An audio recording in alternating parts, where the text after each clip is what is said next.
Welcome to the Wealth Done Differently Retirement Podcast. Danielle Howard, a certified financial planner, shares insight into the financial tools, techniques, and temperaments needed to make the most of your retirement dollars and relationships. Danielle bridges the gap between Wall Street and Main Street, bringing complex financial topics down to earth. Danielle will educate and inspire you as you define and refine your version of prosperity. Hello and welcome to the inaugural podcast. Today we're going to get to know Danielle Howard even better. This is a really fun podcast format for us because we're going to ask Danielle 20 questions, and this is going to give you, the listener, an opportunity to truly find out what makes her unique and different, but not just that, what truly makes her tick. So Danielle, welcome to the show. Thank you for having me. All right. We're going to go historical on you here. So why don't you decide or tell everybody why you decided to work in the financial services industry? It's a culmination of a couple different events. One was the fact that I was already working in my husband's business. He was in the insurance, the sales arena. So I'd come to the table with a marketing background and thought I would just walk alongside him. Also had the idea that I wanted to do it from a Christian worldview and help people understand, just basic money, good habits. So started working with him on that line of things. And about 4 years into my working alongside him in the sales arena and from just doing some small group studies and helping people understand budgets and, just really basic stuff. My ex-husband passed away unexpectedly. And I thought, I kind of know what I'm doing. I'm in the financial services business, and found out in reality I didn't have a clue. We made some mistakes in how we dealt with that, and we didn't seek out some professional advice as far as attorneys, and it was a very painful experience and some money that should have been there for my daughter. So the fact that I was working in the business and kind of had some background and knew it was something I enjoyed, alongside the fact of learning from some painful experiences, led me to go with, it's so much more than a product. It's a process, and it's about having somebody walk alongside you that can educate you. And so I started delving into the financial life planning, got my certification, found that career path that would allow me to help others and move away from that product end of it. And it's a journey for everyone. I'm still on my journey, so I use a lot of my life experiences. I feel you have to live it before you can give it, and just want to continue to walk alongside people with their journey of learning what financial health is really about and different tools that they have, the techniques and mindsets, and after getting my certified financial planner designation, kind of elevated it all to another level. Mm-hmm. Now, you've already given us a preview of the next probably 2 or 3 questions, but when you say you have a specialty or who you work with, who is your ideal client? I wanted to serve everybody for a long time. And you can't do that. Mm-hmm. And what I've found because my own life journey, my husband is a couple years older than I am. So we've been on a journey of moving him through retirement. We call it rewirement. And because we've been on that journey ourselves in what he's experiencing, and many of the people that have been through my office in the last 8 years, that has really become my focus, because it's what people, that's the questions they were asking. It's where they were at. So I like to call it my rewirement crowd. They're people who are transitioning into the fall season of life. They may still be working. They may be looking at what's going to change down the road from a lifestyle or liquidity. How long am I going to live? What kind of legacies do we want to leave? And putting all those financial puzzle pieces together, and knowing that it's just constant strategic changes along the way. But that's kind of the age group, that 55 and older crowd that's really getting ready to transition towards that next season of life. When you say you walk alongside your clients, what would a client expect? What is that experience like? They're going to be heard. We do a lot of listening. So many times they just go into a financial advisor's office and they get told what they should do or what they haven't done and what they need to do, and they have a fairly unpleasant experience. So we are rewriting what a true financial advisor experience would be. And that is going to be us digging into what's really important to you. What are your dreams? What are your concerns? What are your aspirations? And then maybe challenging you on some of your ideas that may have come just from either your family history or what society says. You're supposed to draw a line in the sand at 65 and step over into a life of luxury. And what we're finding is that there's a lot of unhappiness if you're not following your true nature, your values, what's really important to you. So as a financial advisor, you want to know that, you want to hear that from people. And when you do that, then you can put the financial tools, whether it is cash value life insurance or home equity or Social Security or retirement plans or continued work from the gig economy nowadays. We can put all those financial pieces together to create a strategy and look at tax implications and all the quantitative parts, to put it all together. But we want to make sure that people have peace of mind and clarity about what's important to them, and we want to make sure we hear them. If your ideal client was listening right now, and you were to define them or describe them, how would you do that?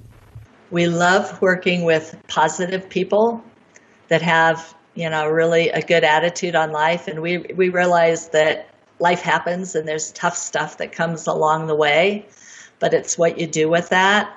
So, in looking at why would somebody want to work with us, I want to have people that want to look at opportunity and want to look at the bright side of I tell people we want to look at every day finding something to be grateful about. So it's that positive attitude about life. I like working with people. We're in the heart of Colorado, so we're very outdoorsy. We're very focused on health in all areas of our life.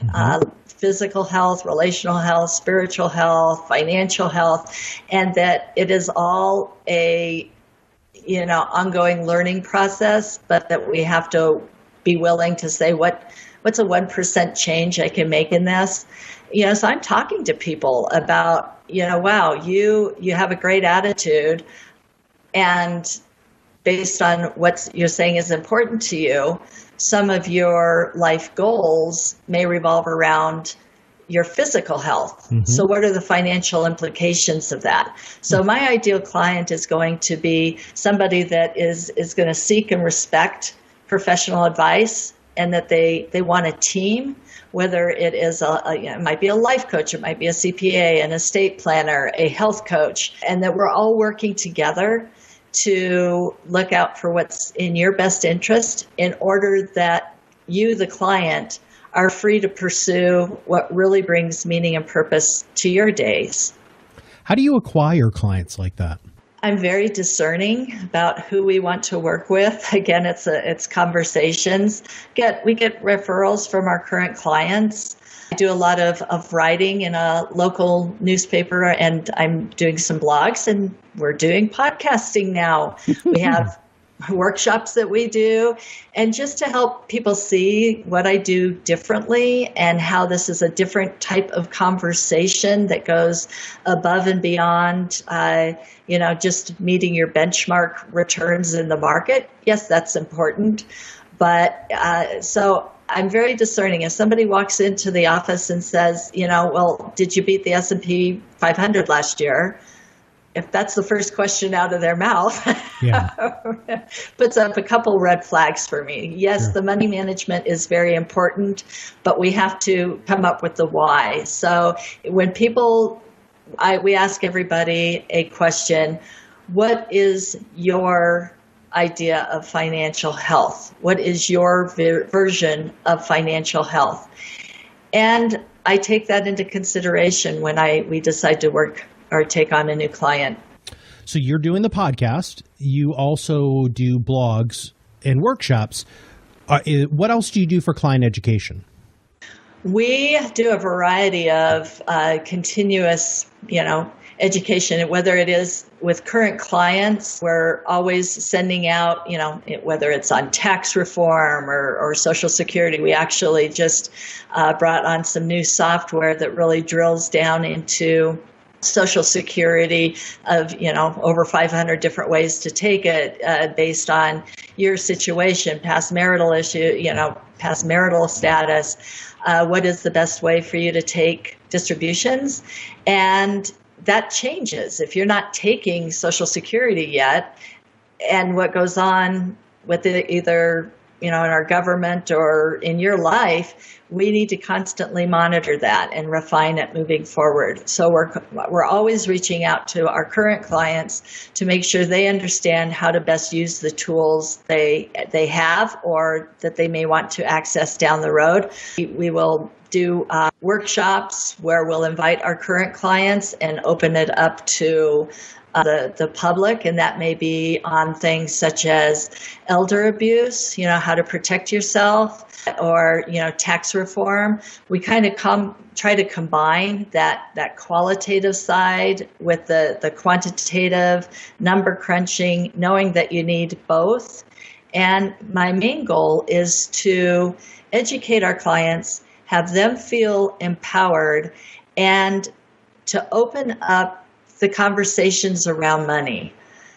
And I think that's really important, that we all start making it okay to talk about money and become a little vulnerable about how we do that. So I would say if my client education comes from, yes, we want you to understand who you are around your money and what your money's doing for you, and how do we combine those to get the biggest bang for your buck. Gotcha.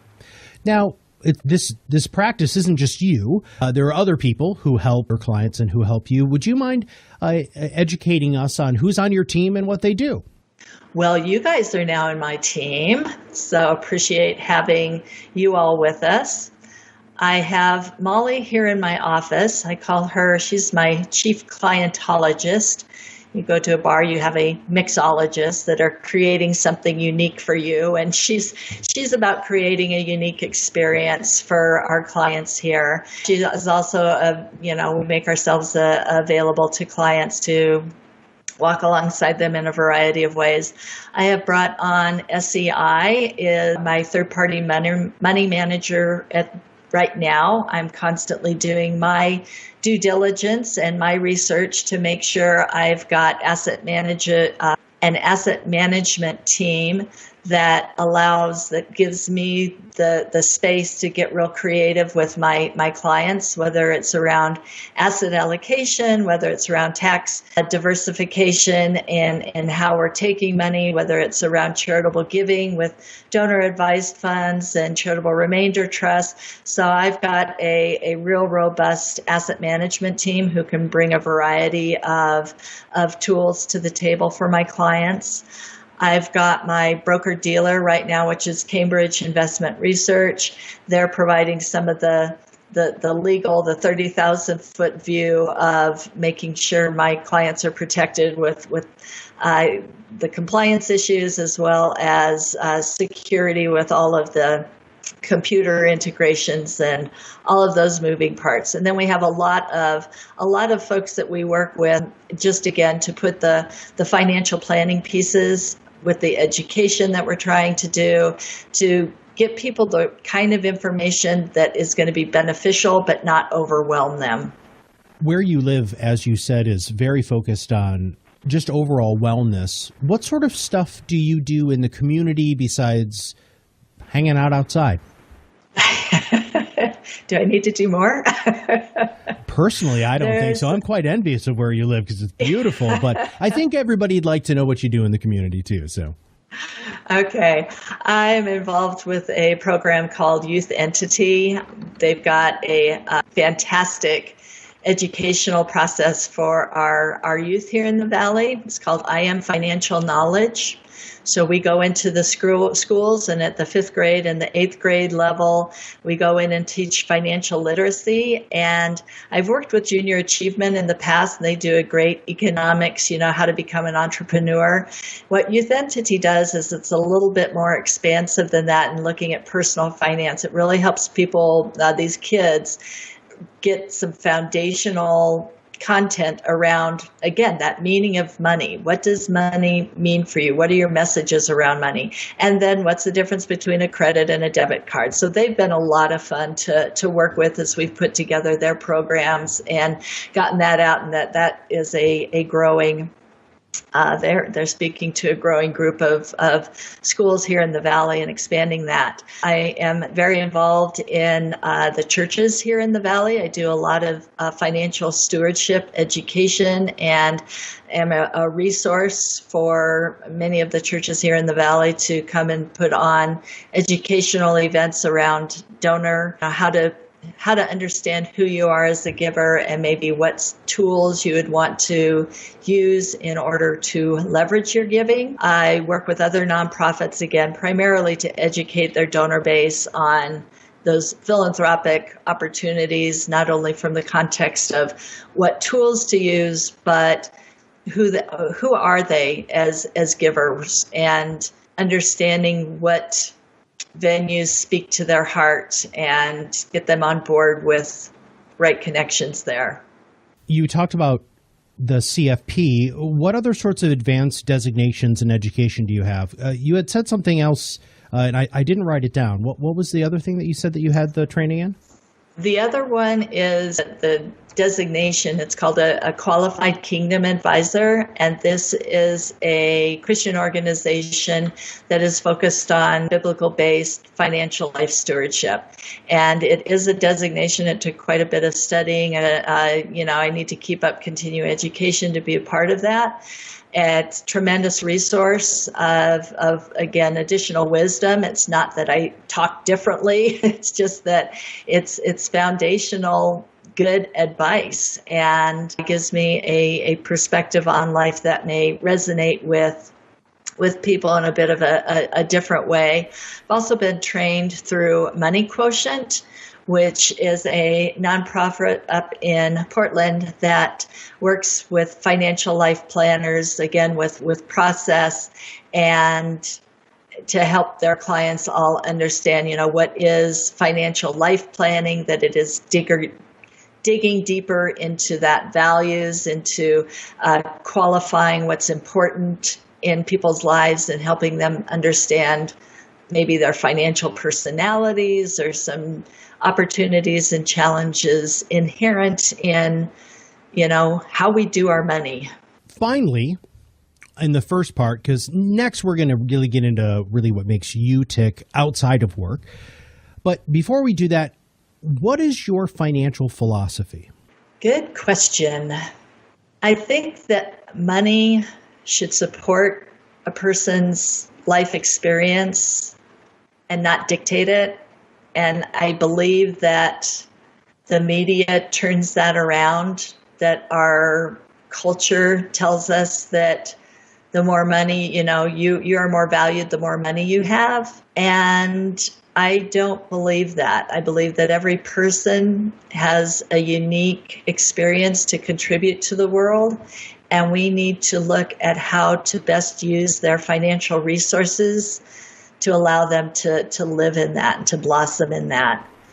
And I truly believe it is my calling and my responsibility to walk alongside people in understanding, all aspects of their financial life, whether it's from how they're bringing it in or giving it or nurturing and growing and protecting it, or how they are spending it intentionally on what things bring joy to their lives. Now we're going to switch gears and find out a little bit more about what makes you tick outside of work. So tell us what you do for fun when you're not working.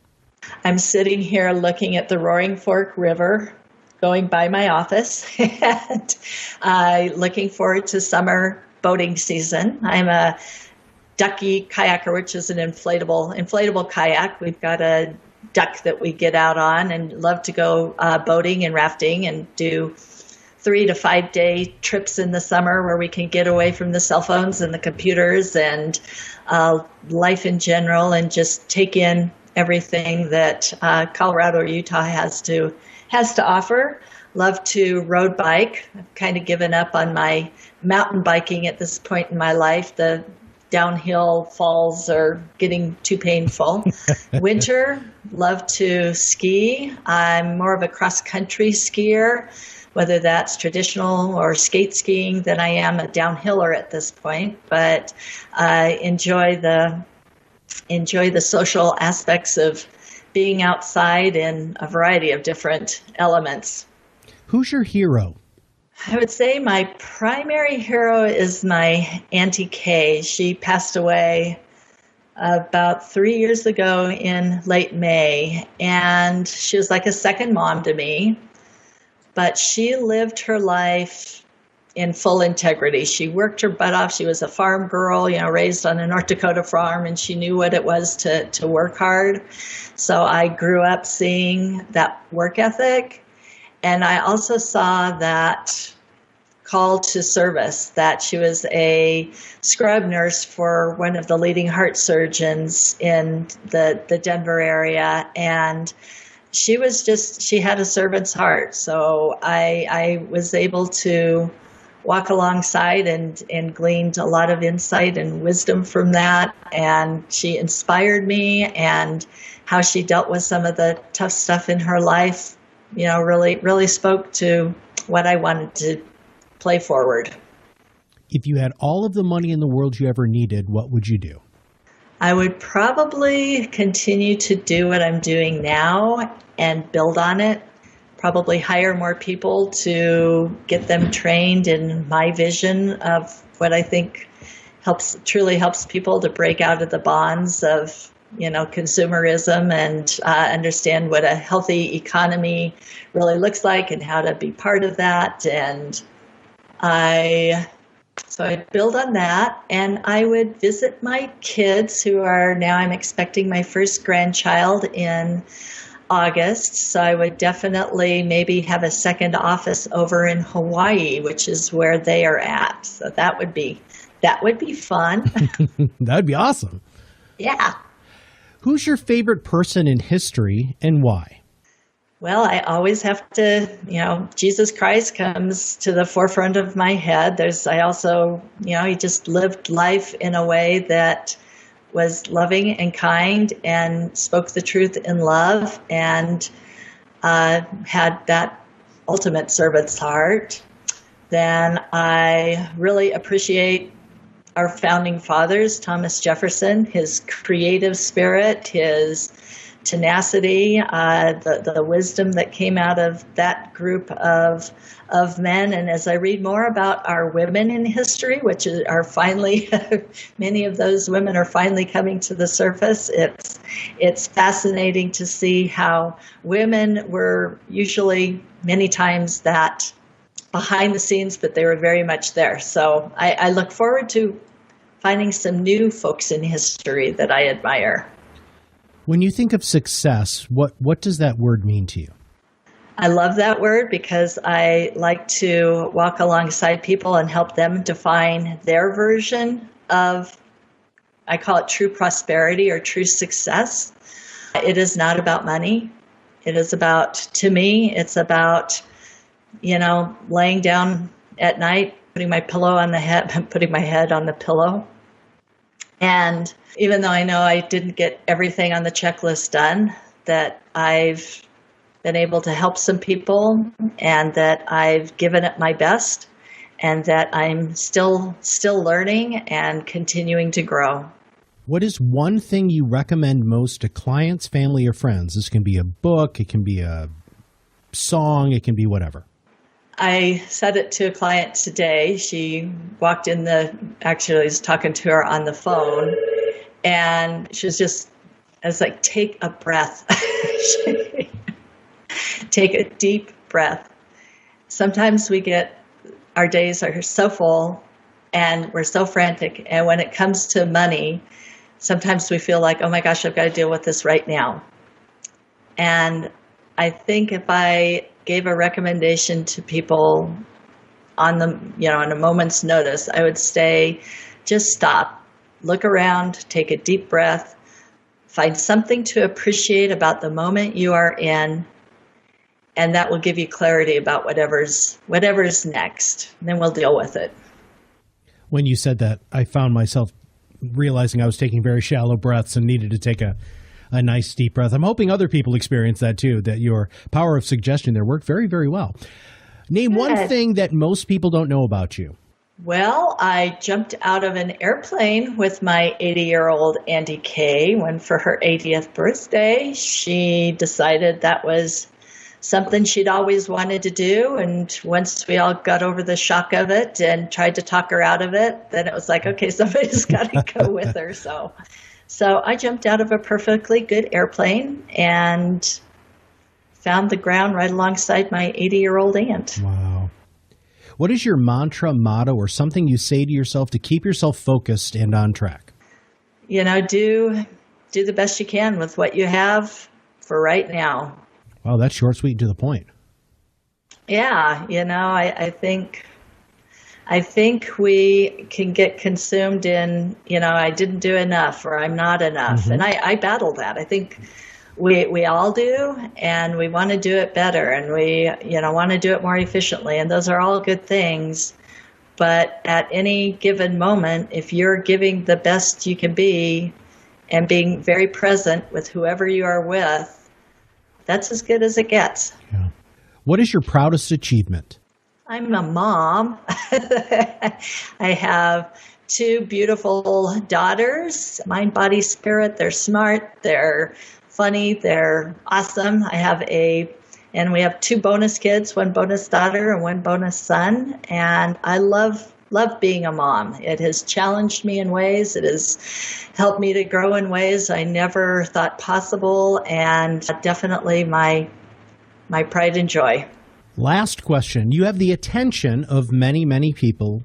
Who should listen to your podcast, and what is the best way for people to reach out to hear from you? Who should listen to my podcast?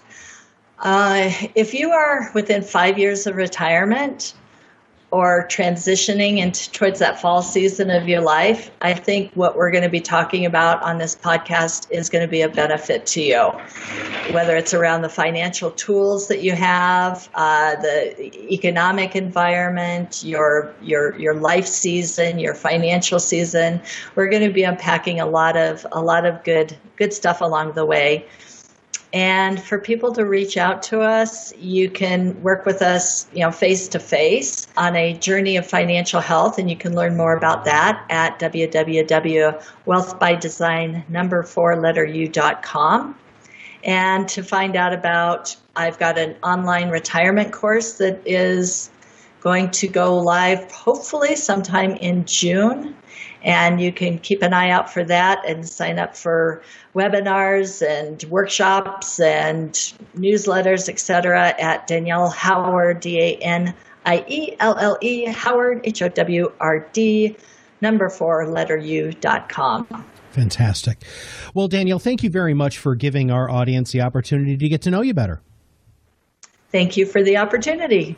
And if you have not subscribed yet to the podcast, make sure you click that subscribe now button below so that every time Danielle comes out with a new podcast, it will show up directly on your listening device. For Danielle Howard, this is Matt Halloran, and we'll see you on the other side of the mic very soon. Thank you for listening to the Wealth Done Differently Retirement Podcast. Click the subscribe button below to be notified when new episodes become available. The information covered and posted represents the views and opinions of the guest and does not necessarily represent the views or opinions of Wealth by Design, LLC. The content has been made available for informational and educational purposes only. The content is not intended to be a substitute for professional investing advice. Always seek the advice of your financial advisor or other qualified service provider with any questions you may have regarding your investment planning. Danielle Howard, Certified Financial Planner, is an investment advisor representative of Cambridge Investment Research Advisors, a registered investment advisor. Securities offered through Cambridge Investment Research, Inc., a broker-dealer, member FINRA SIPC. Cambridge and Wealth by Design, LLC are not affiliated.